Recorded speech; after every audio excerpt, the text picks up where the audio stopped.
সুপ্রিয় শিক্ষার্থী, আজকে আমরা জাবাদা করব যে পাঠ্য বইয়ের অনুশীলনীর 5 নং সৃজনশীলটা। আচ্ছা, কি বলছে দেখি, প্রশ্নটা বুঝি আগে।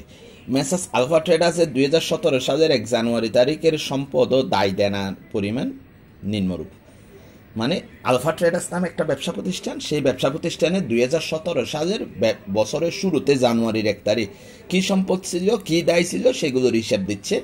নগদান হিসাব 40,000 টাকা, তার মানে হাতে নগদ টাকা ছিল 40,000 টাকা। আসবাবপত্র 1 লক্ষ টাকা, তার মানে ব্যবসা প্রতিষ্ঠানে বছরের শুরুতে জানুয়ারির 1 তারিখ 1 লাখ টাকার ফার্নিচার ছিল। বিনিয়োগ 50,000 টাকা, এটা সম্পদ, 50,000 টাকার সম্পদ ছিল। ফাউনাদার 10,000 টাকা, তার মানে আমাদের থেকে 10,000 টাকা মানুষ পাবে, এবং মূলধন 1,80,000 টাকা। এখানে একটা মূলধন মানে যেটা মালিকানা সত্ত্ব মালিক পাবে সেটা। এখানে মোট সম্পদ হয়েছে যে 3টে: নগদান, আসবাবপত্র, বিনিয়োগ। 3টে যোগ করে দেখি তো 40,000, 1,40,000, এদিকে আছে 50, তাহলে 1,90,000। দায় এবং মালিকানা সত্ত্ব দুইটা মিলিয়ে 1,90,000 টাকা। তাহলে সম্পদ এবং দায় ও মালিকানা সত্ত্ব মিলে আছে। মোট সম্পদ এর পরিমাণ দায় এবং মালিকানা সত্ত্বের যোগফলের সমান। আচ্ছা, 31 ডিসেম্বর 2017 তারিখে ব্যবসায়ীর নিম্নোক্ত বিষয়গুলো বিবেচনা করা হলো। কি কি বিষয়? মোট প্রদত্ত বেতন 1,20,000 টাকা, তার মানে পুরো বছরে জানুয়ারি 1 তারিখ থেকে 31 ডিসেম্বর পর্যন্ত 1,20,000 টাকার বেতন দিছে। সেই 1,20,000 টাকার মধ্যে 20,000 টাকা অগ্রিম বেতন দিছে।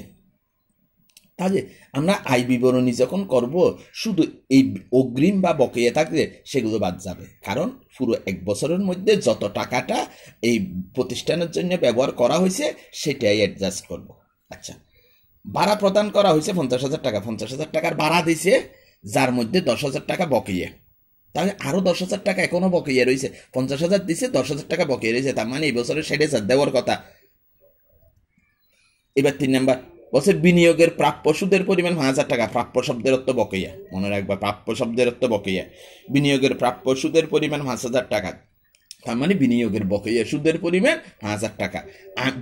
এটার মানে হলো আমি 5,000 টাকা একজনের কাছ থেকে বিনিয়োগ বাবদ পাবো, সুদ পাবো, কিন্তু সেটা আমাকে এখনো দেয়নি, সেজন্য আমার সেটা এখনো বকেয়া রয়েছে। তারপর 7 তারিখ বলছে আসবাবপত্রের উপর 10,000 টাকা অবচয় ধার্য করা। আসবাবপত্রের অবচয় ধার্য করা, আসবাবপত্রের অবচয় হয়েছে যে ক্ষতি, 10,000 টাকার অবচয় ধরতে হবে। আচ্ছা যাক, কি অবচয় পরে দেখব। এখন প্রশ্ন কি বলছে? উপরযুক্ত তথ্য হতে প্রারম্ভিক জাবাদা দাখিলা দাও। প্রারম্ভিক জাবাদা দাখিলা মানে ওই জানুয়ারির 1 তারিখের সম্পদ এবং দায় দেনাগুলো মিলে একটা জাবাদা দিতে হইব। সম্পদগুলো ডেবিট হইব, দায় এবং মালিকানা সত্ত্ব ক্রেডিট হইব। দেখি তো, সম্পদ পাইছে 3টে: নগদান হিসাব ডেবিট, আসবাবপত্র হিসাব ডেবিট, বিনিয়োগ হিসাব ডেবিট, ফাউনাদার হিসাব ক্রেডিট, মূলধন হিসাব ক্রেডিট। ওই প্রথম লাইনের যে 5টা আছে সেই 5টাকে দিছে, টাকা সহ বরাবর দিছে। নগদান দিছে 40,000, আসবাবপত্র দিছে 1 লক্ষ ডেবিট, বিনিয়োগ দিছে 50,000 ডেবিট, ক্রেডিটে দিছে যে মূলধন 1,80,000, ফাউনাদার 10,000। মোট ডেবিট মোট ক্রেডিট সমান, এটা হচ্ছে ক গেল। খতে কি বলছে? বছর শেষে প্রয়োজনীয় সমন্বয় জাবাদা দাও। সমন্বয় মানে বকেয়া অগ্রিম যেগুলো আছে সেগুলো হচ্ছে সমন্বয় জাবাদা। অ্যাডজাস্টমেন্ট মানে হলো পুরো বছরের হিসাবের এমন কিছু লেনদেন ঘটে গেছে যেগুলো এখনো হিসাবের খাতায় লিপিবদ্ধ করা হয়নি, আজকে 31 ডিসেম্বর তারিখে এসে সেগুলো লিখতে হবে, সেগুলো হচ্ছে সমন্বয় জাবাদা। পুরো বছরের মধ্যে হিসাবের খাতায় লিখা হয় নাই, অথচ লেনদেন ঘটে গেছে, এখন সেগুলো লিখতে হবে, সেগুলো হলো সমন্বয় জাবাদা।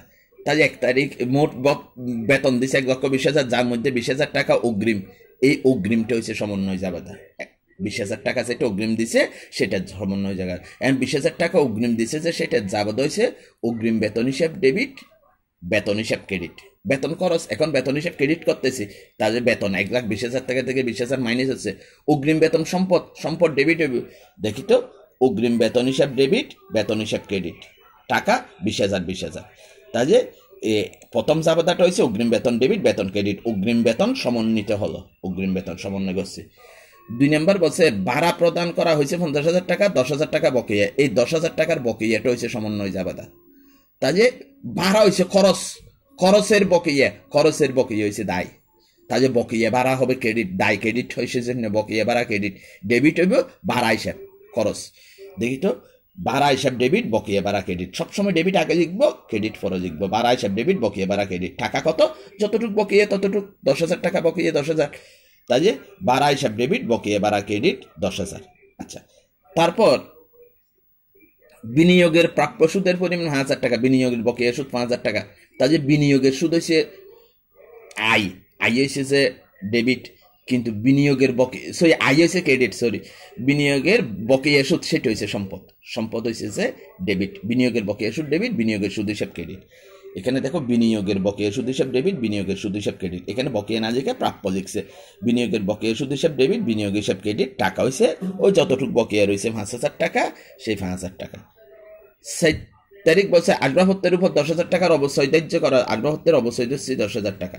তাই অবশ্যই হিসাব ডেবিট, আসবাবপত্র হিসাব ক্রেডিট। পুঞ্জীবিত অবশ্যই যে কাছে এসে লিখছে অবশ্যই হিসাব ডেবিট, পুঞ্জীবিত অবশ্যই বা আসবাবপত্র হিসাব ক্রেডিট। আসবাবপত্র কমে গেছে অবশ্যই এর কারণে, সেজন্য সেই আসবাবপত্র সম্পদটা ক্রেডিট হয়েছে। টাকা 10,000, 10,000 এটা গেল। গতে বলছে মেসার্স আলফা ট্রেডার্সের প্রকৃত জাবাদার সমাপনী দাখিলাদার, সমাপনী দাখিলাদার দেশে 3টে জাবাদা দিয়ে। প্রথমটা হয়েছে আয়গুলো দিয়ে একটা জাবাদা, ব্যয়গুলো দিয়ে একটা জাবাদা, তারপর নেট লাভ বা ক্ষতির একটা জাবাদা। তাহলে আয় কি? এখানে আয় আছে কয়টা? এখানে আয় আছে একটা, শুধু বিনিয়োগের সুদ। বিনিয়োগের সুদ, বিনিয়োগের সুদ এটা হয়েছে যে আয়। বিনিয়োগের সুদ বকেয়া যেটা রয়েছে সেটা। বিনিয়োগের সুদ হিসাব ডেবিট, বিনিয়োগ আয় বিবরণী হিসাব ক্রেডিট। তাহলে বিনিয়োগের সুদ হয়েছে যে ডেবিট, আয় হয়েছে যে ক্রেডিট, ওই যেটা 5,000 টাকা বিনিয়োগ থেকে তৈরি হয়েছে। তারপর খরচে পাইছে যে 3টা মানে কি কি? বেতন বকেয়া রয়েছে, এখানে বেতন বকেয়া বলছেন আমাদের, এই যে যার মধ্যে 20,000 বেতন, বেতন দেখতেছি যে 1 লাখ টাকা কোনটা, বেতন 1 লাখ টাকা কোনটা, ওই 10,000 মোট বেতন 1,20,000 থেকে 20,000 বাদ দিয়ে, মোট বেতন 1,20,000 থেকে 20,000 বাদ দিয়ে যেই বেতনটা বসাবো সেটা। তাহলে বেতন হচ্ছে 1 লক্ষ টাকা, ভাড়া 60,000 টাকা। ভাড়া কোনটা? অ্যাডজাস্ট করার পর যেটা রয়েছে, যেটা আউটার কলামে বসে সেটা। ভাড়া প্রদান করেছে 50,000, 10,000 টাকা বকেয়া, 50,000 10-এ 60,000, ভাড়া হিসাব 60,000। অবশ্যই এখানে অবশ্যই 10,000, অবশ্যই হিসাব 10,000। তাহলে আমি আবারও বলতেছি, এখানে ক্রেডিট করতেছি কোনগুলো? যেগুলো আমাদের জাবেদায় ডেবিট হয়েছিল সেগুলো। এখানে বেতন, বেতন 1 লক্ষ টাকা জাবেদায় ডেবিট হয়েছিল, বেতনের জাবেদা দেওয়ার সময়। তাহলে সেটা আসবে ডেবিট। এখন বর্তমানে ক্রেডিট হিসাবে সমাপনী জাবেদায় ক্রেডিট হিসাবে। তারপর ভাড়া প্রদান করছি 50,000, ওদিকে 10,000 সহ 60,000, ভাড়া প্রদান করছি 60,000। তাহলে এখানে ভাড়া ক্রেডিট হিসাবে 60,000। বিনিয়োগের সুদ 5,000, এখানে বিনিয়োগের সুদ হয়েছে যে প্রাপ্য বা বকেয়া সুদ। তাহলে বিনিয়োগের সুদ 5,000, ওখানে জাবেদায় সেটা ক্রেডিট ছিল বিনিয়োগের সুদ, এটা এখন ডেবিট হয়ে গেছে। তারপর আসবাবপত্রের অবশ্যই 10,000, তাই আসবাবপত্রের অবশ্যই সেটা এখন ডেবিট হয়ে গেছে। আসবাবপত্রের অবশ্যই ডেবিট 10,000, তাই সেইটা এখন ক্রেডিট। এখন 31 তারিখ এসে দেখবো যে আয় কত, ব্যয় কত। আয় এসেছে আমার 5,000, আমার আয় ক্রেডিট আয় 5,000, আমার ডেবিট আয় 1,70,000। ক্রেডিট আয় 5,000, ডেবিট আয় 1,70,000। তাহলে আমার ডেবিট আয় 1,70,000 হলে অ্যাডজাস্ট করতে হবে। 1,70,000 থেকে 5,000 গেলে 1,65,000 টাকা। 1,65,000 টাকা আমার নিট ক্ষতি। নিট ক্ষতি কোথা থেকে যাবে? মূলধন থেকে মাইনাস হবে। মূলধন মাইনাস হয়ে যায়, মূলধন হিসাব ডেবিট হবে। মূলধন হিসাব ডেবিট, নিট ক্ষতি ক্রেডিট।